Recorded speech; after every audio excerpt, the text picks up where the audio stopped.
Ric Flair is more than just a wrestler. He is a living legend. The gold, the fame, the fast lifestyle. Flair did not just play the part, he lived it. But before the private jets and the world championships, there was a young man who almost lost everything before his career even began. This is the story of how Richard Morgan Fleer became the one and only nature boy, Ric Flair.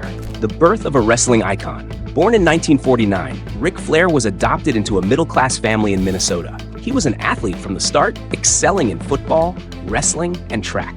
But college was not for him, and after dropping out, he made a life-changing decision. He wanted to be a professional wrestler. Under the brutal training of legendary wrestler Vern Gine, Flair learned the ropes the hard way. Gine's training was not just about wrestling moves. It was about toughness, grueling workouts, endless drills, and relentless conditioning. Flair suffered through every second, but he refused to quit. Finally, in 1972, Ric Flair made his professional wrestling debut. He was a solid athlete, but something was missing. The blonde hair, the expensive robes, the over-the-top confidence, none of it had taken shape yet. He was just another wrestler trying to make a name for himself. But then, disaster struck. The plane crash that almost ended it all. October 4th, 1975. A small plane carrying Ric Flair and other wrestlers crashed in North Carolina. The impact was devastating. Flair suffered a broken back in 3 places. Doctors told him he would never wrestle again. His career, maybe even his ability to walk, was in question. But quitting was never an option. Through sheer determination, Flair fought his way through recovery. Less than a year later, against all odds, he returned to the ring. And when he did, he was a different man. The injuries forced him to change his style.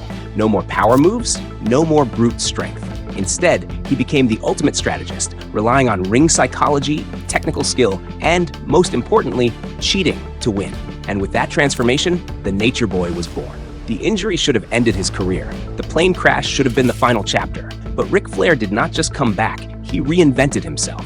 When he returned to the ring, he was no longer just another wrestler. He was a man on a mission to take over the business. The bleach blonde hair, the custom robes, the swagger, the attitude. He was not just Ric Flair anymore. He was the Nature Boy.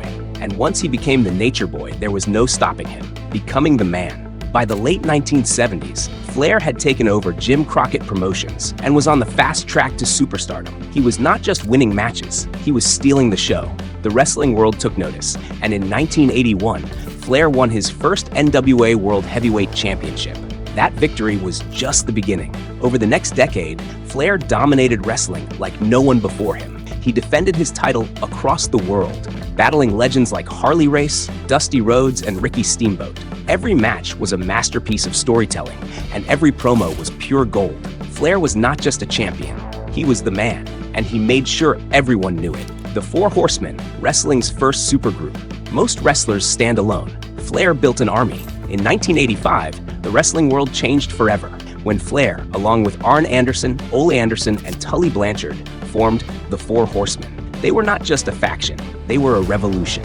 Dressed in designer suits and dripping with arrogance, they were everything fans hated, but could not stop watching. They jumped opponents before matches, they outsmarted every challenger, and they held all the gold. Flair was the leader, the talker, the showman. His motto, to be the man, you have to beat the man.